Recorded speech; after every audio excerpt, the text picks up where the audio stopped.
Good morning. It's always such a joy to be able to stand up here and say thank you and express the amazing gratitude for this teaching of Ernest and this amazing community that is so filled with passionate, caring, loving people that have just blessed my life on and on.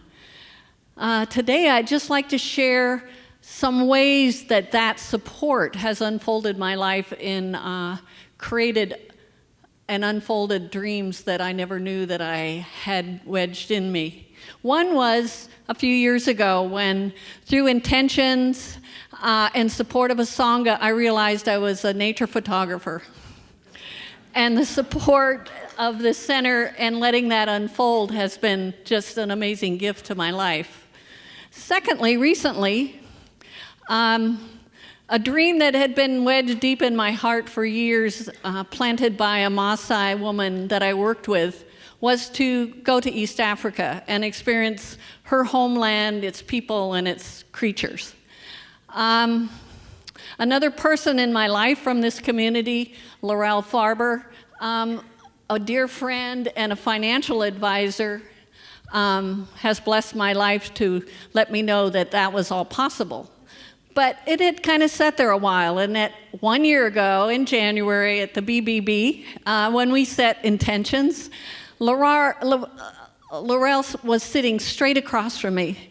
And all of a sudden, out of nowhere, she looked at me and she said, "Jan Viney, when are you going to Africa?" I took a deep breath. All my fears came to the top. And then in the next breath, I said, "I guess it's this year." She smiled. Then, in the most synergistic way possible, it unfolded with miraculous speed.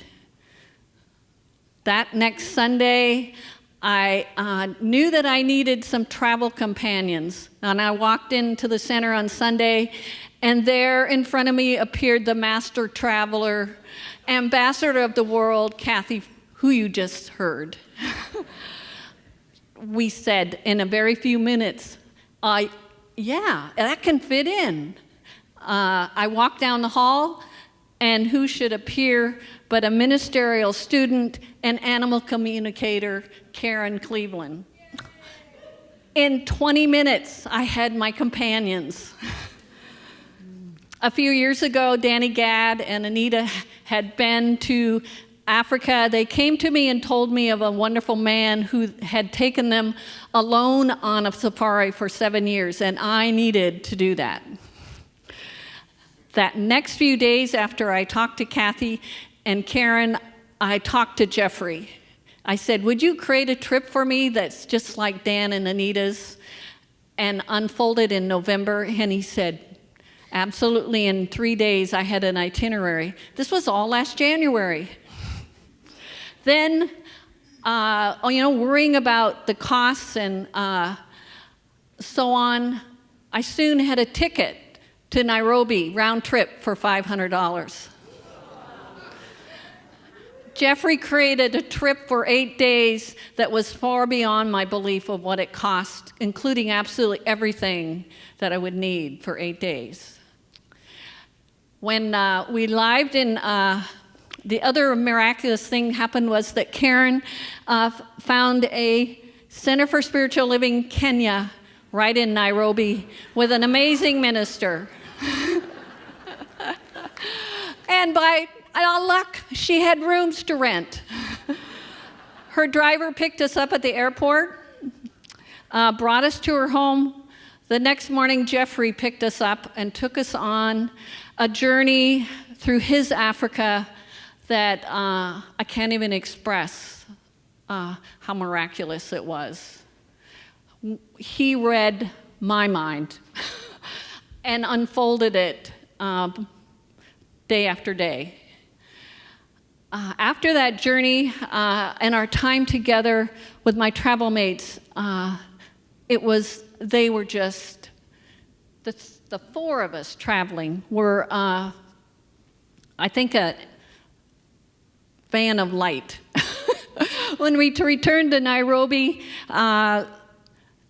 Reverend Connie instantly discovered that there was an African wedding that we all should go to. And then the next day, she took us to a school sponsored by the Center for Spiritual Living in the middle of the slums, supporting 250 children. The whole experience came back to me that included community and the word of community. This community that got me there, and that community that I visited. I came to know very clearly that the love and the peace and the joy that are truly within me, when I connect them to community, whether that's the Better Business Breakfast, CBEC, or a pride of lions laying beside me, that connection makes miracles happen and our world a much better place. Thank you, and for all your support. And what we need to share with you is on January 31st in the sanctuary, Wednesday night, the three of us will do a presentation, the stories and the photography from all three of us to share our story. We hope that you can come. There will also be a potluck at 6. So we hope we see you there. Thank you.